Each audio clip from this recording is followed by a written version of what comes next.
Now we'll move into division property, or the quotient property.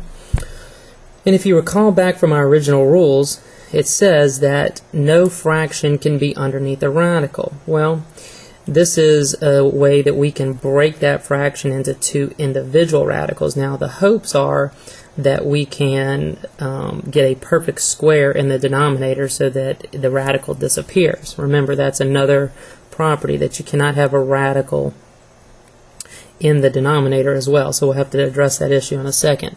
But if you look at this first, if you look at sample A, you could immediately get past the second rule of not having a fraction under the radical by simply reducing the fraction. And in this case, it just leaves you with a 3.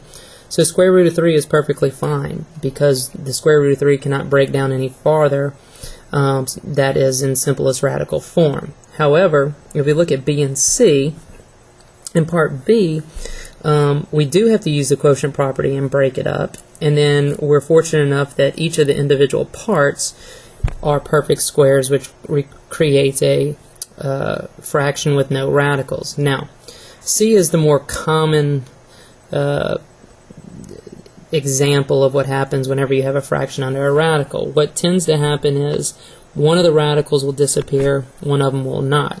Now, keep in mind, square root of 6 is simplified all the way, but there may be situations where you still have to do some simplification to the radical. As long as there's no radical in the denominator, however, we're good. So let's take a look at a couple examples. Sample problem 3.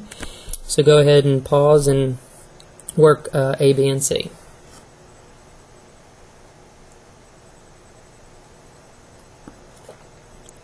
Okay, so if we use the quotient property, we can break these up into separate radicals.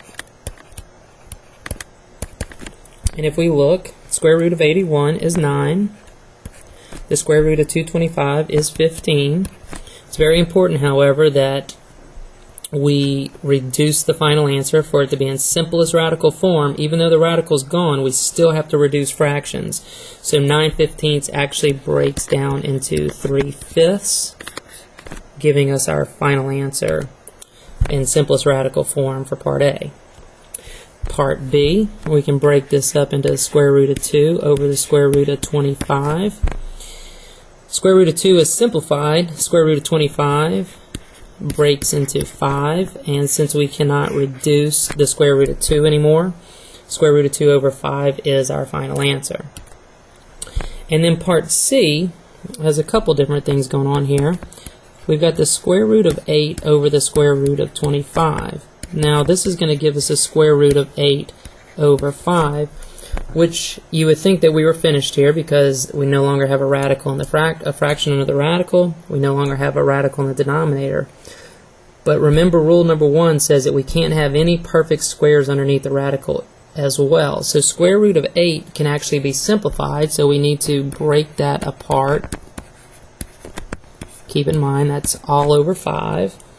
And then we can take the perfect square out. So if we look at this, 2 times square root of 2 over 5 is the simplified radical form of that original problem.